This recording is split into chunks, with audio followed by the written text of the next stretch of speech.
আটা ময়দার লুচি তো অনেক খেয়েছেন, একবার ট্রাই করে দেখুন দুর্দান্ত স্বাদের সুজির লুচি।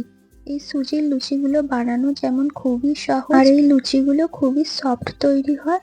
Hello everyone, welcome to my channel. আজকে আমার রেসিপি সুজির লুচি। সুজির লুচি বানানোর জন্য ওভেনে একটা ননস্টিকের কড়াই বসিয়ে দিয়েছি, আর তাতে দিয়ে দিয়েছি 1 চা চামচ ঘি।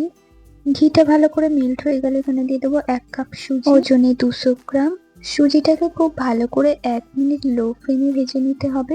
গ্যাসের ফ্লেমটা কিন্তু কোনোভাবেই হাই করবেন না, সুজির কালারটা যেন চেঞ্জ না হয়।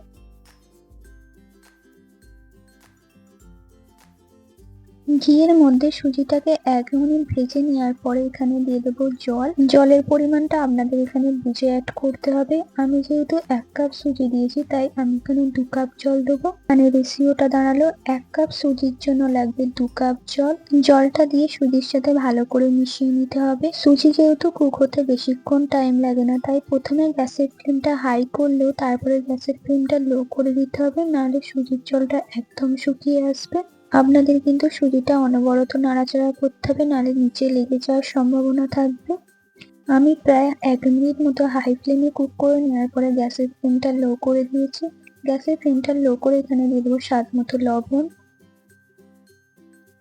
আর 1 চা চামচ চিনি।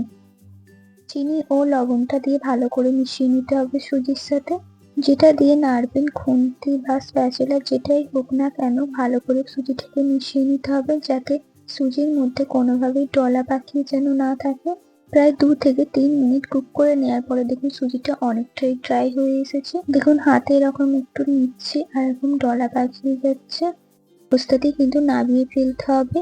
এর থেকে বেশি কুক করলে কিন্তু সুজিটা ঝুরঝুরে হয়ে যাবে, তাই একটু জলা জলা অবস্থাতেই নামিয়ে নিতে হবে। আমি সুজিটাকে একটা পাত্রে তুলে ঠান্ডা করে নেব।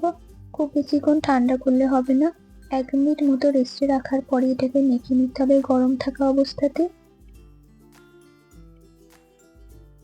1 মিনিট একটু ঠান্ডা করে নিয়েছি, তারপর এখানে দিয়েছি সামান্য একটু ধনেপাতা কুচি, একটি শুকনো লঙ্কাকে এরকম ছোট ছোট করে কেটে দিয়েছি। এইগুলো অপশনাল, আপনারা চাইলে দিতেও পারেন আবার নাও দিতে পারেন। আমি দেখতে ভালো হওয়ার জন্য দিচ্ছি। সুজিটা এমনি মাখা যাবে না, তাই বাইন্ডিং এর জন্য দিয়ে দিচ্ছি 2 চা চামচ ময়দা।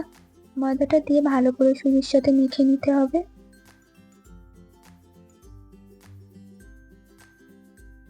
আমার এখানে আরেকটু ময়দার প্রয়োজন হচ্ছে, তাই এখানে দিয়েছি আরো 1 চা চামচ ময়দা। আবারও ময়দাটা দিয়ে সুজির সাথে ভালো করে মেখে নিতে হবে। সুজিটা কিন্তু খুব ভালো করে মেখে নিতে হবে, না হলে বেলার সময় কিন্তু ফেটে যেতে পারে। মাখার সময় একটু হাতে লেগে যেতে পারে, তাই 1 চা চামচ সাদা তেল দিয়ে ভালো করে মেখে নিতে হবে, তাহলে আর হাতে লেগে যাবে না। তেল দিয়ে আবারও আমি সুজিটা ভালো করে মেখে নিচ্ছি। দেখুন তেল দেওয়ার কারণে এখন আর হাতে লেগে আসছে না।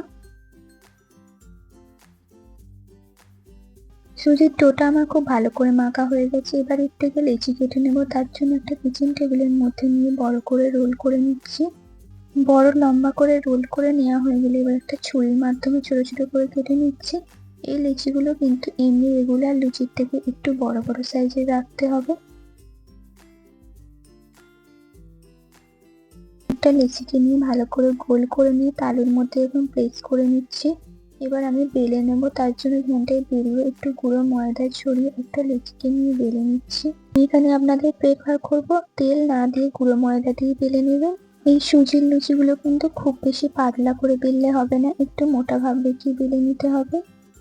দেখুন আমার একটা লেচি এখানে বেলা হয়ে গেছে, এবার আমি ভাজতে চলে যাবো। তার জন্য ওখানে একটা কড়াই বসিয়ে দিয়েছি আর তাতে দিয়েছি সাদা তেল। তেলটা গরম হয়ে এখানে দিয়ে দেবো বেলে রাখা লুচিটা। উল্টে পাল্টে 2 সাইড ভালো করে ভেজে নিলেই কিন্তু রেডি সুজির লুচি। আজকে আমার রেসিপিটি কেমন লেগেছে অবশ্যই কমেন্টের মাধ্যমে জানাবেন। রেসিপিটি ভালো লাগলে লাইক করবেন, বন্ধুদের মধ্যে শেয়ার করবেন। ভিডিওটি যারা আমার ইউটিউব থেকে দেখছেন তারা চ্যানেলটিকে সাবস্ক্রাইব করে নেবেন, আর যারা ফেসবুক পেজ থেকে দেখছেন পেজটিকে ফলো দিয়ে নেবেন। দেখা হবে নতুন কোনো রেসিপির সাথে। সুস্থ থাকবেন, ভালো থাকবেন, ধন্যবাদ।